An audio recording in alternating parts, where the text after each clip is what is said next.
Этот необычный памятник бензовозу стоит на Дежнево, близ местного транспортного депо, более 20 лет. И уже давно стал своеобразной визитной карточкой этого района. Но сейчас он пребывает в плачевном состоянии. Разбиты окна, а кузов требует зачистки и покраски. При этом постамент периодически ремонтируют. Да только в обновленном виде он стоит недолго. Арт-объект с завиденной регулярностью портят вандалы. Отыскать их пока так и не удалось. А его восстановление в последние 4 года ложится на плечи одного из общественников города. Замена окон и покраска финансово все же затратная, а злостный вандализм обесценивает чужой труд. Вот и возникает вопрос, нужны ли такие усилия, если сами ухтинцы не ценят чужих трудов? Одно разбитое окно влечет второе разбитое окно, дальше больше, потом его разрисуют, и это будет жалкое зрелище. То есть оно будет не украшать территорию, а оно будет отталкивать от территории, оно будет рождать ощущение заброшенности и опустошения. И это будет транслироваться на все остальное. Поэтому, в мое глубокое убеждение, тут либо следить и держать в надлежащем состоянии, чтобы это радовало глаз, или, по крайней мере, не выбивалось из общей картины, либо убрать. Заинтересованы ли сами дежницы в сохранении памятника бензовозу?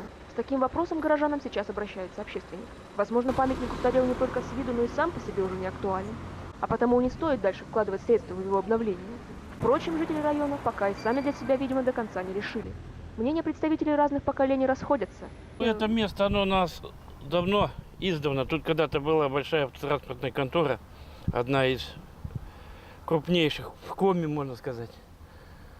А топливо, оно как кормило наше.